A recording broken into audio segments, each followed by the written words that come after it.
wonderful talk from Ashley Howell, who some of you seem to know. She's executive director of the Tennessee State Museum. That's no small position. And be prepared for things you never knew about Nashville during the Depression. Hi. So, just a little bit about me, as Jean mentioned.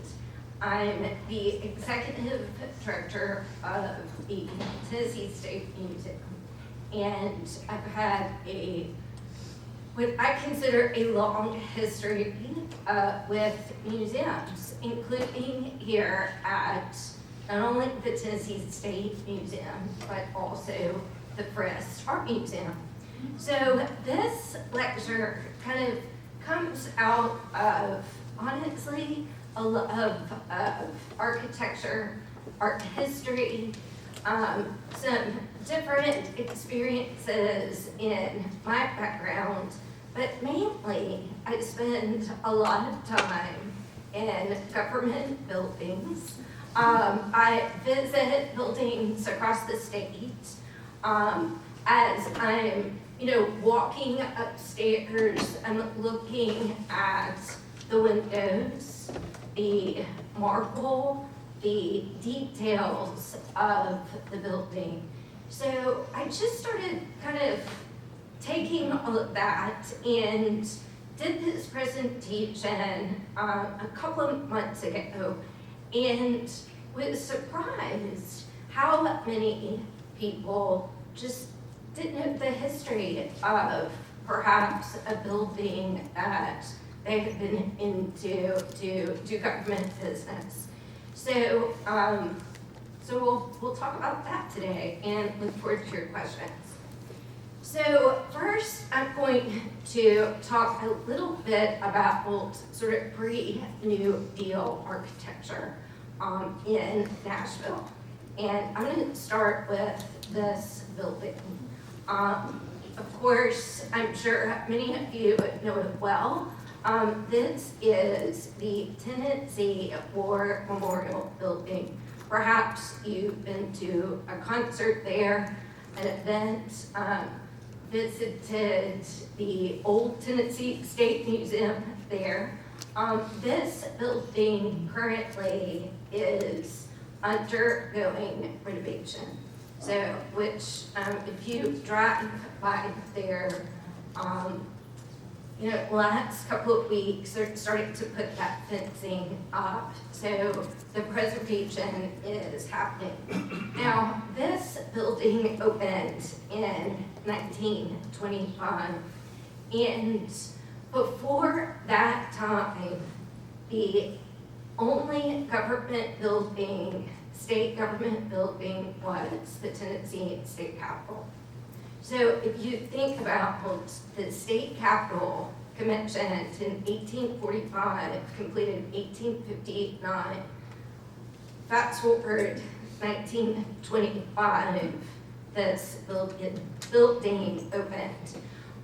This came out of two things happening. One, discussion about an increase of government space, a place for state government to be housed.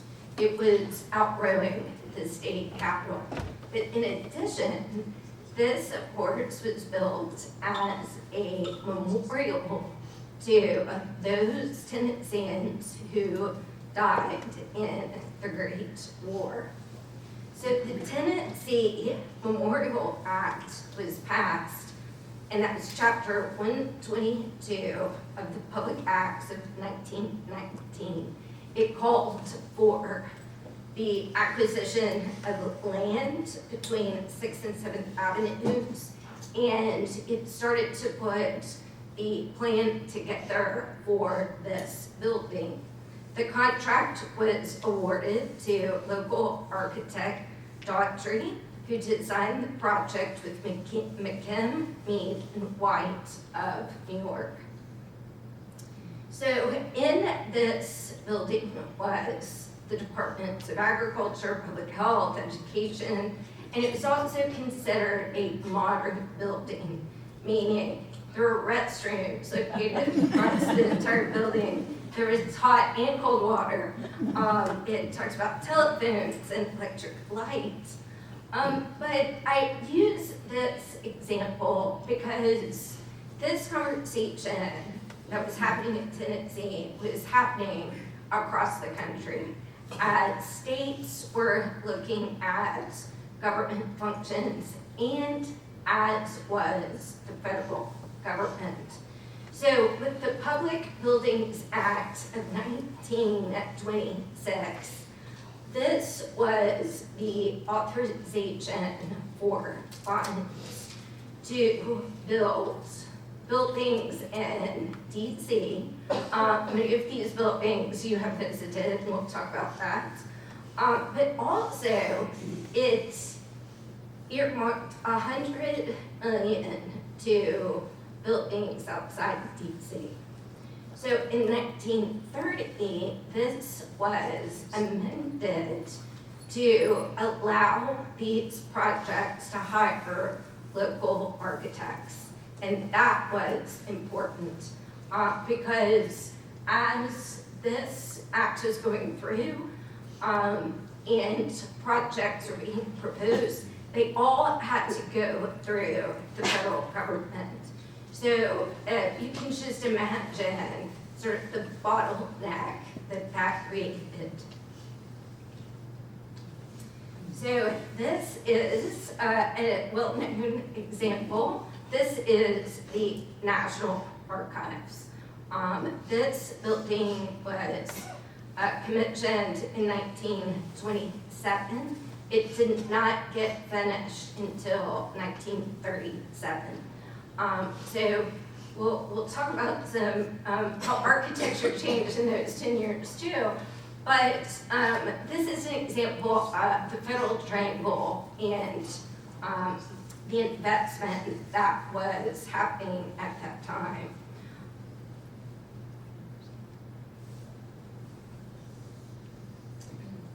These are 3 buildings. One, if you're, since we're all Nashvilleians in this room, of course, the Fred's Art Museum, where I spent 10 years of my career. Does anyone know the other 2 buildings?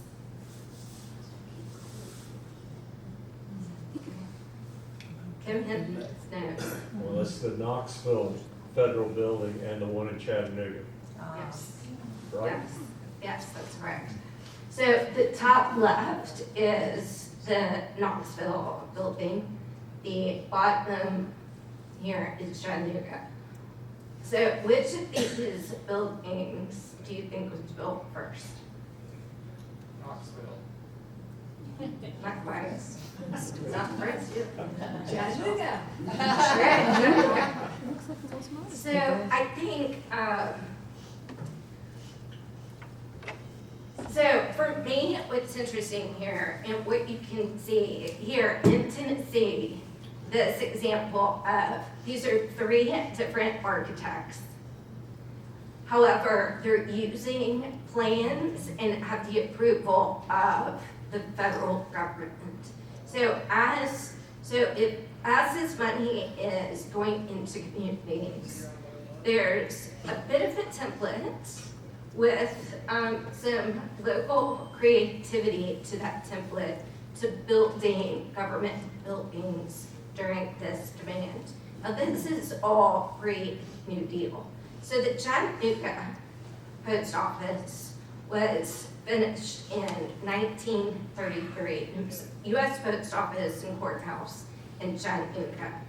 It is considered one of the major works of Chattanooga architect R.H. Hunt. And Hunt partnered with Shreve, Lamb, and Hartman, the notable New York architect of the Empire State Building. So in 1938, the American Institute of Architects names this building one of 150 finest buildings constructed in the previous 20 years. So you start to see from this how, if you look at the War Memorial Building and you think about the state capitol, you start to see the modernism starting to creep into the process, and you can see that here. It's a notable example of art modern style. It recalls the classicism of earlier government architecture, but there's just some great details of this. There is the use of aluminum throughout, motifs such as eagles and stars. You see the detail of the grills and fittings, and this sculpture here was added in 1938. This is a New Deal sculpture, part of the PWA, Public Works Administration. I find it interesting because it's aluminum. Typically, you don't see sculptures made out of aluminum. But I think this also speaks to the aluminum industry that was here in Tennessee, in Alcoa. If you haven't been to East Tennessee or been to Alcoa, Alcoa stands for the Aluminum Corporation of America. Knoxville. You see some, again, details, patriotic motifs, eagles. You also see what looks to me like an airplane. So you see the kind of the use of technology and modernity and motifs. The Knoxville post office was built by Bowman and Bowman, and it was finished in 1934. Knoxville, as you can see on the left, uses Tennessee marble, which some of the marble has kind of a pinkish hue, especially when it rains. So it's very noticeable in this building. You have kind of, let's see if I'm interior, I do not. They also use many of the motifs and the moldings as you see in Chattanooga. And of course, the Nashville post office. Here's a picture of it being built. The post office was constructed in 33-34 under the direction of local architecture firm Marr and Holman. And Marr and Holman, does anyone know what they were building before 33-34? Other landmarks? Yeah. Hotels? Not hotels. I think they're building. They do have one hotel. I think no, this is up in Vanderbilt. They could have. They were building movie theaters. So Melrose Theater, Bellmead Theater. So those are Marr and Holman buildings. So I talked about the Public Buildings Act 1926. These are 3 examples of buildings that were commissioned during the Hoover administration. But a key point that I want to show is they were being finished in the 30s. So they started in the Hoover administration, they ended under Roosevelt. The importance of that, and talked about Hunt and Chattanooga, Bowman and Knoxville, Martin Holman is for the architecture firms. These are big projects. These are big, significant projects at a time when the investment was not happening in buildings.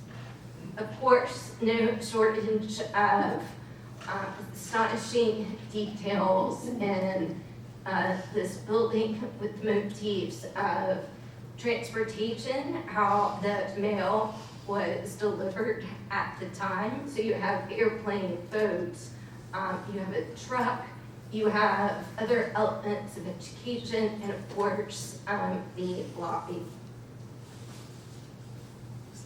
Couple of articles at that time truly talking about how magnificent these buildings were. And looking at the materials, you see pictures of workmen in the buildings. They talk about the marble, the aluminum, how modern government must be at a time when there is a lot of happening. People were losing their jobs. We're gonna just kind of talk through that also across the state. So a point I wanted to make here is it wasn't just the cities. There were public acts, buildings happening across Tennessee, and as you can see, they're also completed in 30s. So you have Brownsville, you have Old Hickory, and Johnson City.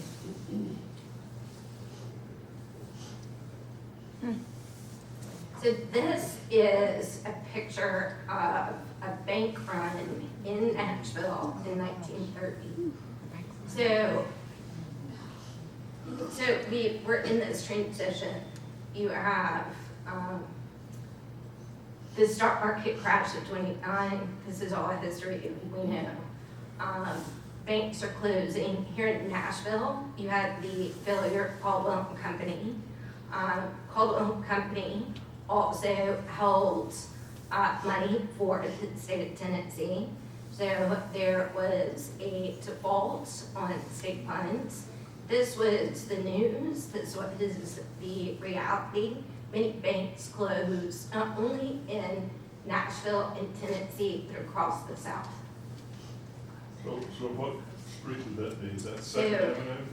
That is Bill, what? 3rd Avenue What's it called? North. Yes, Look, 306 3rd Avenue North. And it's Tennessee Hermitage National Bank. This is November 14th, 1930. So, and here's a little bit of this particular bank run. So the Tennessee Hermitage National Bank paid all comers until closing time, but Friday night affected a consolidation with Commerce Union Bank. It opened for business the next day under the supervision of Commerce Union. which was chartered, I think, as a German-American bank. Then they changed its name in World War I. One, yes. Okay. So, brings us to the New Deal.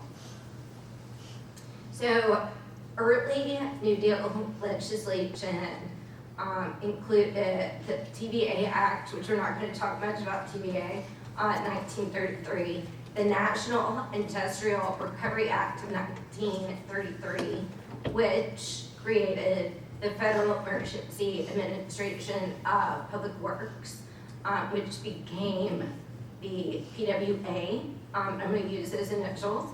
And essentially, that was that program under Hoover that is now under this new kind of umbrella. During the next 10 years, the PWA contributes towards tens of thousands of projects across the nation. Also, a part of this is the federal art projects, which was separate funding.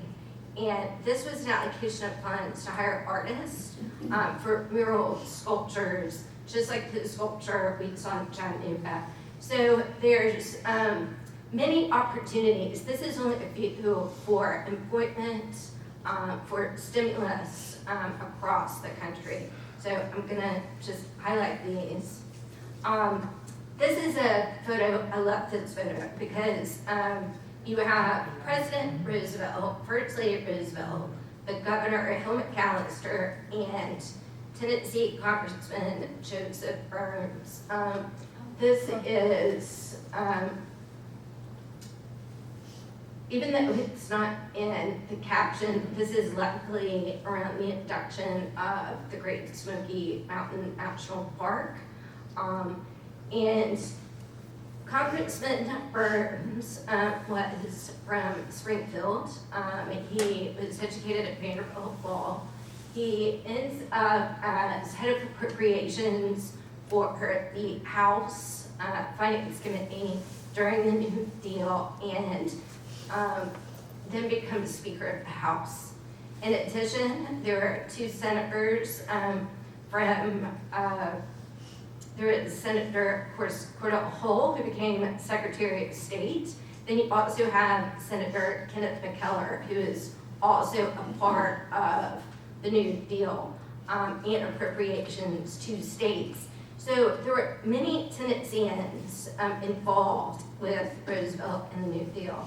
So when I look at the projects that we had in Tennessee, and I look at the other states, you know, just as we have seen even before we start getting into some of the more New Deal projects, it's astonishing that that investment was happening here. This helps kind of show why, because there are many people influential in Roosevelt Circle who are Tennesseans. So here's a couple of those projects across the state. There's the Lauderdale County Courthouse. The architect was Warren Holman, same architect of the Nashville Post Office. Here is the building of Sparta Post Office, 1936, and the Columbia Post Office. I cut some of my slides of murals. I will say, if you're ever on a road trip, stop by if you see a building from a post office to courthouse, stop and see if they have a mural. This is in Columbia. And if you notice on the left, you see TVA, the influence of TVA creeping into the subject matter of the history of the area. So they're writing history, as you would say. Back in Nashville, two buildings opened within a week of each other. The Tennessee Supreme Court building and the Davidson County Courthouse. So this is the Davidson County Courthouse. It was designed by Nashville architect Emmons Woolwine, working with Frederick Hirons of New York.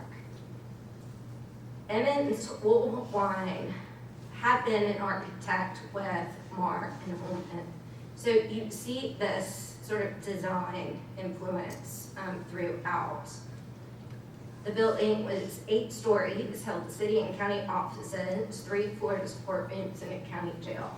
And, you know, many renovations have happened to this building. It's still a jewel of a building, and I hope that perhaps you take some time on a leisurely day, not that I wish anybody going to the courthouse on business, just to look around and see some of the details. Here you can see workers working on this building with the big bronze doors. I wanted to include his schedule on the left. This is a schedule of workers' wages in 1938. So you can see some of the examples of employment on these building projects. Anything from an artist to an accountant to a paper hanger, a roofer, and you know, the wages, hourly wage and the hours worked were dictated by this schedule.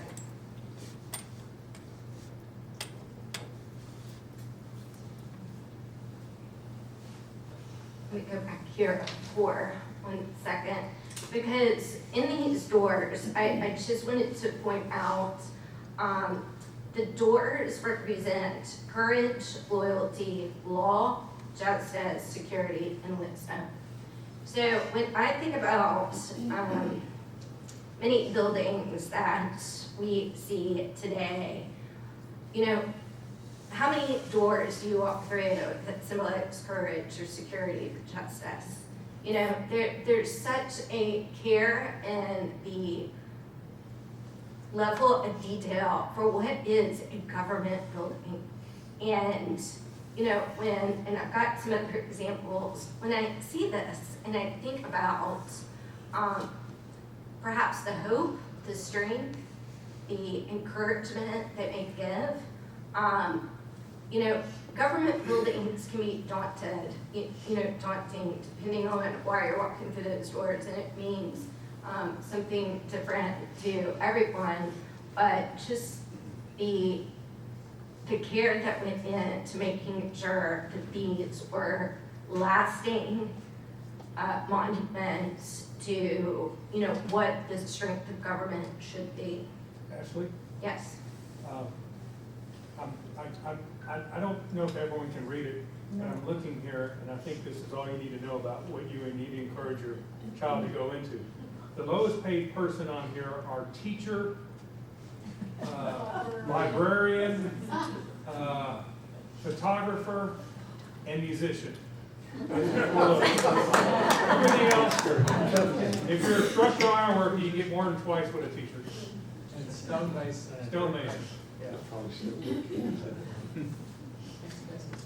Yes, so I'll just say I'm married to a photographer, so I'm gonna go home and tell him that. Okay. Okay.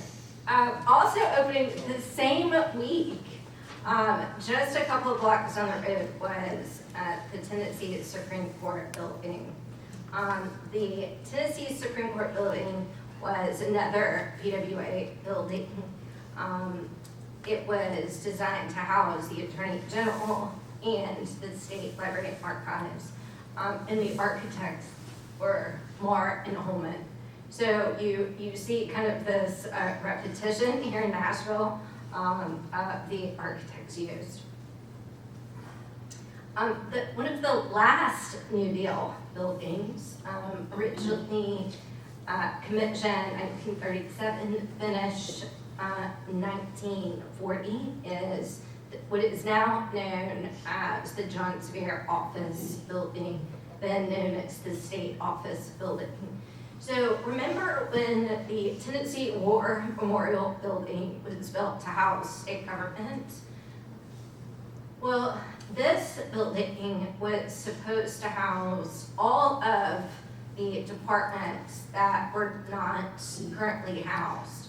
So at the time, as government grew with New Deal programs, the catalyst for this was look at how much money the state would save on rent of buildings if we were to build this new building. So it was PWA funds, state funds to build the state office building. Now this building houses the state attorney general office, but at the time, it had insurance, agriculture, conservation,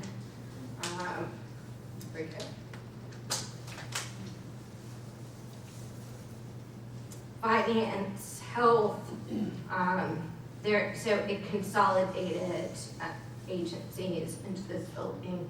Here is the dedication with Governor Prentice Cooper. And some of the details as you walk in. I mentioned the agencies because the details on the doors as you walk in, you can't see it in this inset. I'll kind of point it out. But there, right here on the bottom right quadrant are beehives for conservation. You also have a raccoon, fish, really get a sense of Tennessee conservation. The doors, and these are the doors after the renovation. This is a picture before the renovation, but they highlight protection, conservation, the relief families. You can see welfare, law, Again, just this moment of strength as you're walking into the buildings. I mentioned about artists and artists being employed during these projects. So the architect of the Davidson County Courthouse and the state office building was the same architect. There is also an artist, Renee I'm sorry to pronounce it correctly, Chambellon, a New York artist who did the bronze doors of the courthouse, but also the doors of the state office building. He also did this. If you're walking by this building, as I did one day, just looking at the lights, you see this figure in the limestone. The artist also did sculptures and decoration for the 1939 World's Fair that was held in New York. And so I was looking for images of his work and just trying to see what type of work he did, and you can kind of see that here in probably done at the same time. Of course, I've talked about kind of the courthouses and the post offices and the state office buildings. This is by no means the only projects done for all high school, done by architects McKissick and McKissick, now MLK Magnet. Again, just a structure of strength. You see the modernity and the details. And of course, Fort Neckley was a project during this time, as was the LA Percy Warner. I mean, there are many New Deal projects still standing across the city. So I just hope you take the time to visit these buildings, look around, look at the details. I have to say, they just don't make buildings like this anymore. I'm glad to see so many of them preserved. Glad to see the interest in it. I'm glad there's programs looking to restore old windows. And it's just something I love to do, kind of looking at these buildings. So with that, I'm just gonna see if there's any questions, comments, stories. Yes? What's happened to the Knoxville and the Chattanooga post offices? So the Chattanooga post office is still a post office and courthouse. So if you can go in and mail a letter, it's a bustling place. Knoxville is still a post office, and I believe they're still working courtrooms. However, they've also turned a portion of it into office space. I'll say I was there within the last couple of months, and it looked like they were putting in some sort of carpet or something. Anyway, it was dark. I wanted to see the marble, and but they're retrofitting it to for some business office space. So still preserved. Yes. Question. What are the long-term plans for the military branch of the Tennessee State Museum? Will it go back into War Memorial or somewhere else? Great question. So the military museum, if you don't know, was in the space of the old Tennessee State Museum. So we're in our third location. That was the first location. And we are moving to Legislative Plaza. So if anybody had visited their legislator before they moved to Cordell Hall, it's that sort of sub-ground space that is being completely renovated to house a conference center, a Capitol Visitor Center for the state capitol, and a military museum.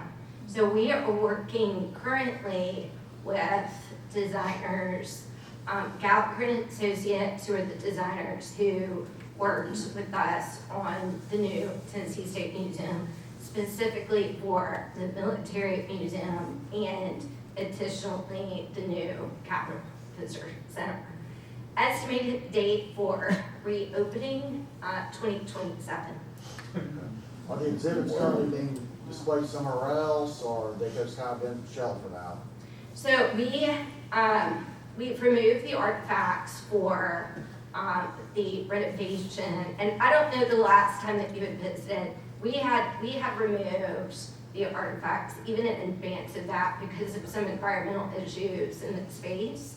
That was also the time we were moving into the new museum. So we've incorporated some of those artifacts and exhibits in the new Tennessee State Museum, based on the chronology. But the artifacts are currently being stored for that next project. Thank you. Two things. I cannot get it straight in my head, the difference between the WPA and the PWA. Yes, And the other question is, didn't the building projects include a housing project or two? yes, Andrew Jackson? yes. There are a few housing projects.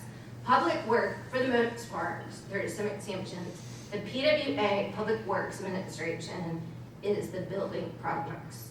The WPA, the Works Progress Administration, that would include other, some building projects, but also some additional projects. For instance, the Fort Negley stonework, I believe this is a WPA, and then the Supreme Court building would have been PWA. But they're all, it's the alphabet, agencies. So you just say New Deal and? You should say. And I'm sure you've probably all done this. WPA has become kind of it's a WPA project, the WPA project. And I know there's not an easy answer to this, and somebody may have it sort of, the different dates, but at different times, different agencies kind of came together, morphed, kind of became something else during different phases of the New Deal. Didn't the Civilian Conservation Corps do a lot of the trail work and road work and Yes, the in the water CCC. parks? Yes, and Great Smokies. You mentioned that Fort Negley was a project. What's weird is Fort Negley was built during the Civil War. So what did they do during the Great Depression? And was there anything left from the Civil War? Did they just rebuild it on the base, or was it just all gone? So that's a great question, because this is a Civil War fort. Specifically, this was built, this entrance. So the CCC, and I'd have to check to see if the CCC worked on the inside. I'm sure they can tell us at the desk. But there was a lot of clearing, a lot of trail clearing, park clearing. Many of our state parks were created during this time. State parks, Tennessee State Parks, was started in 1937, actually the same year as the Tennessee State Museum. But these gates, this wall, was built by WPA. Much of it was overgrown. Looking at the accounts, I would have to look at the specific records of that project. This was done in 1938, so it was towards the end of New Deal programs. Of course, the Warner Parks was a newer park, if you will, versus a Civil War fort. But that gate at Pursuit Warner, the steeplechase, and also that alley at Pursuit Warner was built by the CCC. The other thing you might find this interesting, you probably already know this, the use of the CCT to build a steeplechase, that was kind of the end.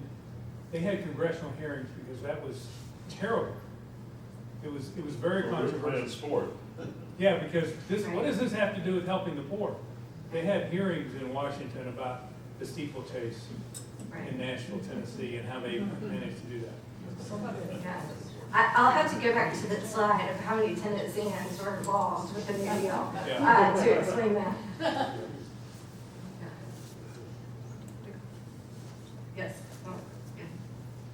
One more thing, there's an organization called the Living New Deal Yes. out of California, and it's a great site to follow, and I'm a member, and they have great programs and are pushing that idea for present and future. Yes, and the Living New Deal, just to talk about this website, they are trying to survey all of the new deal sites. As I mentioned, the money that was going to states, the programs that are going to states. Go to the website, you can search Tennessee, you can go to Nashville, you can see what sites are there. In addition, I have a couple photos I need to submit to them.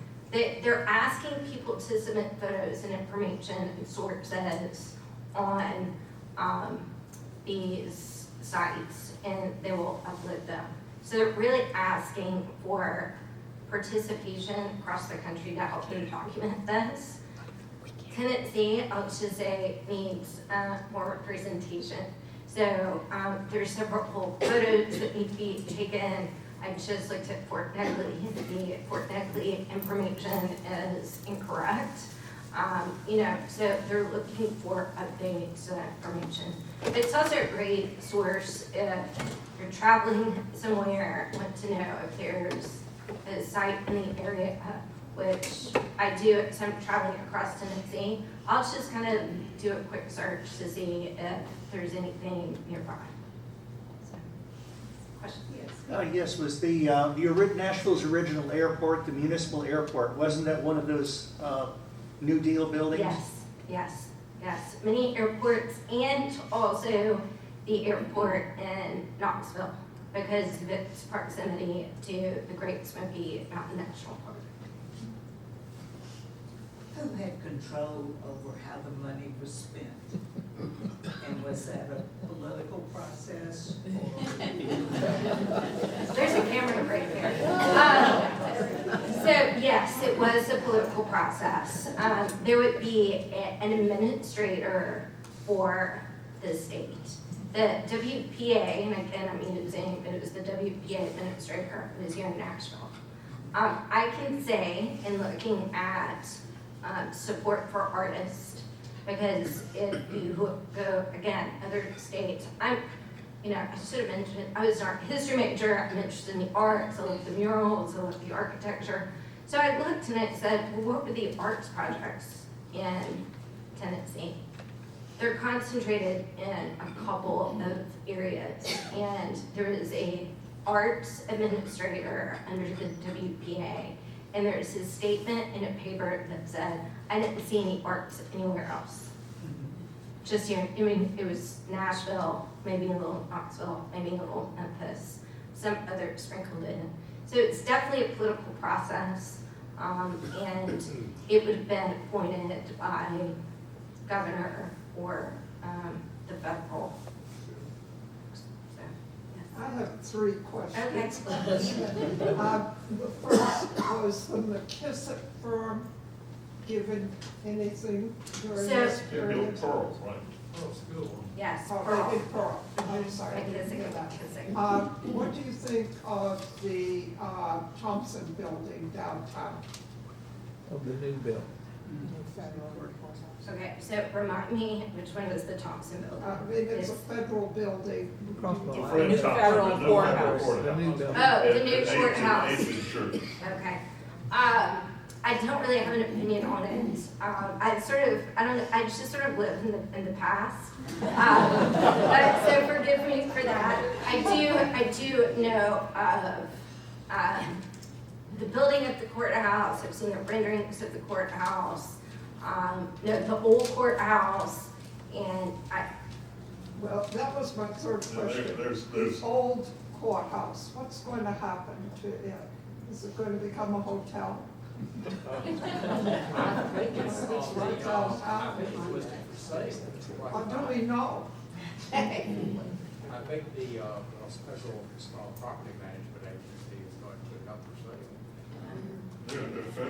still in there, like, isn't the IRS still there? The keep offer, is that? Oh, And so you have a third question? No. Okay. I did.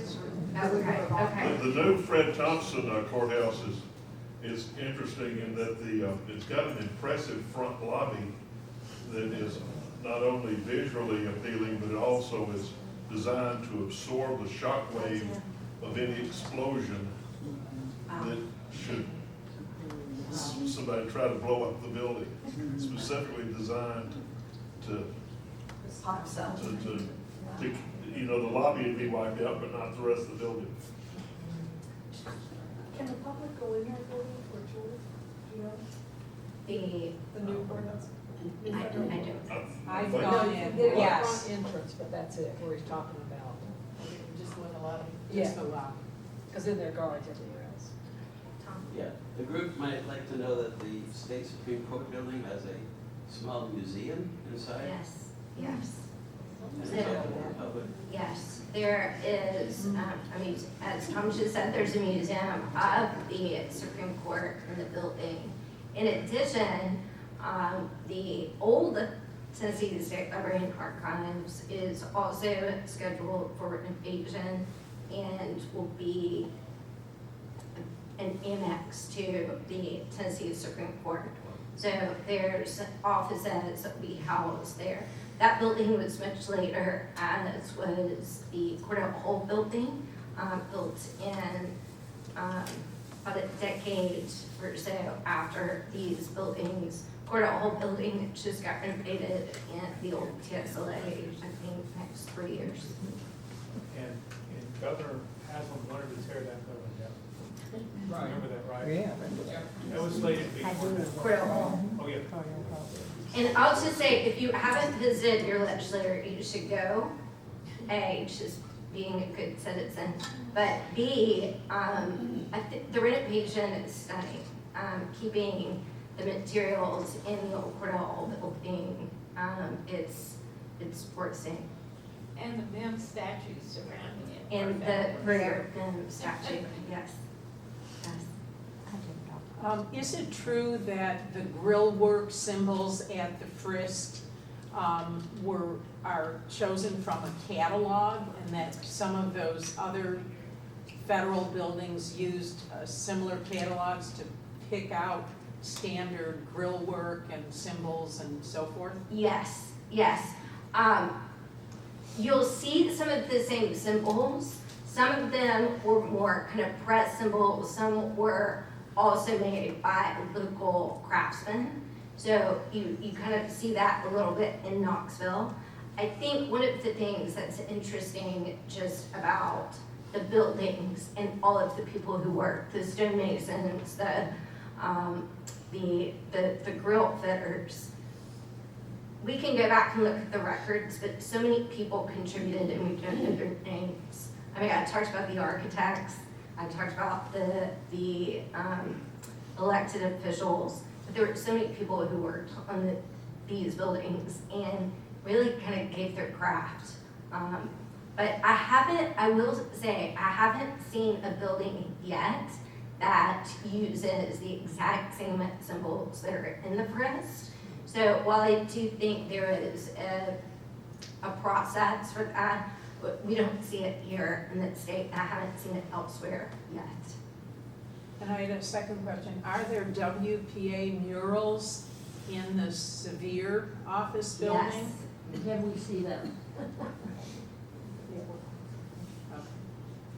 There's one.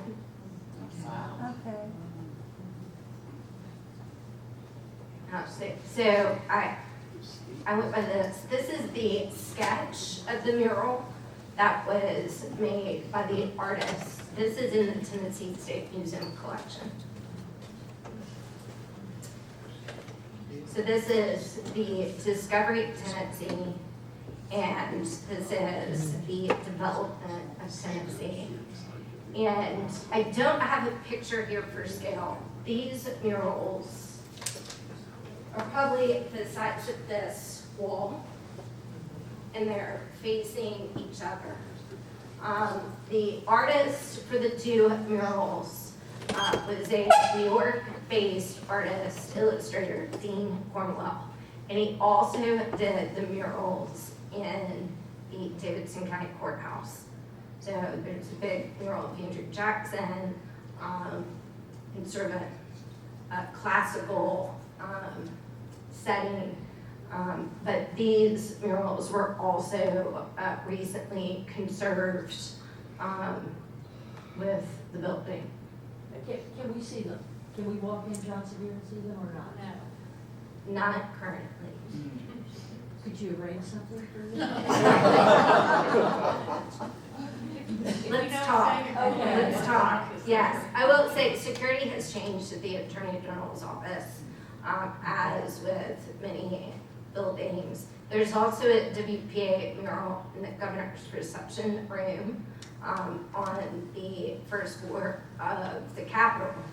You can't go into the reception room, but if you take a tour, which are free, and Tennessee State Museum staff will lead that tour, you can kind of peek in. Is that also Cornwell? That is not Cornwell. And Cornwell got the nickname of Dean of Muralists. Yes. His name was Dean Cornwell. Yes, yes. He was originally from Kentucky. So I'm currently doing just research on the side about Dean Cornwell.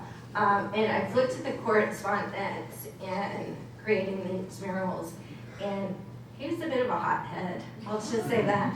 So I'm kind of interested in sort of digging in on these. Okay, lots of questions, so this is great. Who was Fogg constructed? Who was the architect on that building? That's much earlier. It's much earlier. 1910. There were two buildings. There was first the elementary school, and then there was need for the high school, and they built it separately, and then they put them together. Okay. So I think might have been multiple architects. I think Private Hall at Fisk may be a WPA building. It was built originally as a library. Yes. And straight lines. Yes. And it may have been because of the kiss. But I'm not sure on And is that where the Aaron Douglas, the Douglas that. No, mural? that's a Jubilee Hall. No. It's not, I think it's in Gravel.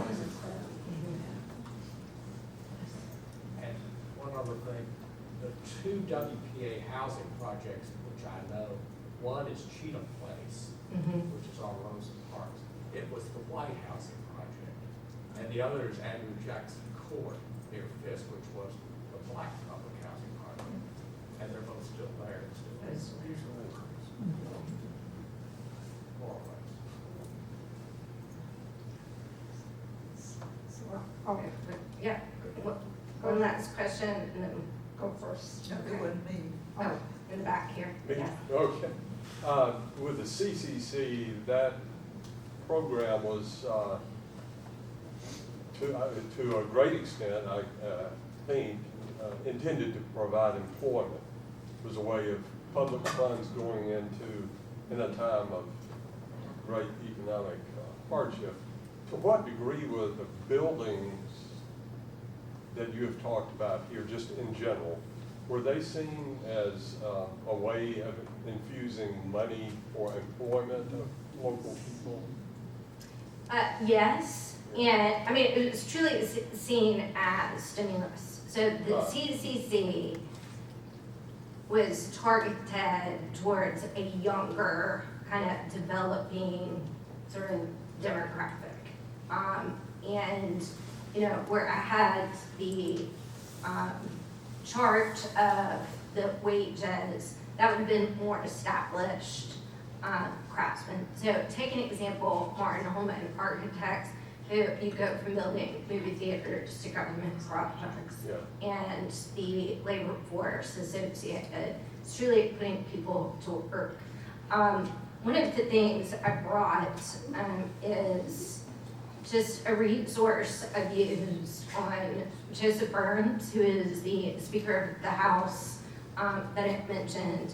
And one of the passages in here he talks about when congressmen were going home at the beginning of the Great Depression and being shocked at with paid salt. And he talks about coming back to Nashville. You know, he was, you know, here he is, he's a new dealer. And, you know, he was kind of excited about the programs, but he found himself overwhelmed with visitors when he came to Nashville. They came to his office, to his home, and after seeing more than 100 on Saturday, he fled the city simply to relax. And this is just an example that as people were going home and seeing the need for jobs, you know, hearing from people that when they came back to Washington, they wanted to get it done. And, you know, I think that is kind of an interesting story, you know, from somebody who is very much an advocate, but just his own personal kind of take on it. Thank you. This is not a question about what you talked about. It is a question about the red rooms ourselves. Will we ever see it again? So I've had this question probably 4 times in the past week, so this is a popular question. The carousel, as I'm sure you all know, is currently in storage. About 3 years ago, we had it assessed. We had somebody come in and look at it. It does need conservation. It's the material, the ridership, the fact that it's been in storage for 28 years. In addition to carousel mechanisms. So we have a report, so we were ready to go, and that was right before the tornado happened, and it's just, I mention this because we were about to move the entire State Museum collection to a soon-to-be retrofitted warehouse in West Nashville, out of the basement of the Polk building. That building in West Nashville was hit with a tornado, which I'm glad the collection wasn't there. But that has kind of paused our efforts on the carousel. The good news is we're in the midst of building a new storage facility in East Nashville, scheduled to be completed next February, moving the collection. So I hope to pick this back up. That being said, if you know of anybody who wants to work at the State Museum on the future of the carousel, please let me know. There's a lot of passionate people about the carousel. There's some real decisions that need to be made of, you know, is the intent to ride the carousel again? Is the intent to erect the carousel just to view it as an art piece? That kind of changes the course of any fundraising that we would do for the next steps for the carousel. So it's a complicated answer. It's a beloved carousel, and we want to do it right. At one time, the horses were scattered. Do we know where they all are? Oh, we have the entire carousel. You have the whole thing? We have the Because whole what, for a while, when they're kind of looking for some of them, I thought I remembered they didn't have their hands on all of them. I know, I hope not. But that's, we have an inventory on the carousel. Okay. Carousels, yes. Was the atrium at the new museum, the round, I don't know if it's not called an atrium, but was it originally built and designed for that carousel? It wasn't. It was. That'd be a perfect place for it. Yeah, it's, there's some things with the it needs to be housed. We looked at a couple of options, even sort of off the perimeter of the museum. But we use that space for events and overflow, and so it would kind of prevent us from doing that in that space. There's a grassy parcel fronting 8th Avenue, Rosa Parks, that some people hope would be the site of the carousel. It's sort of In front next of to the the museum? museum.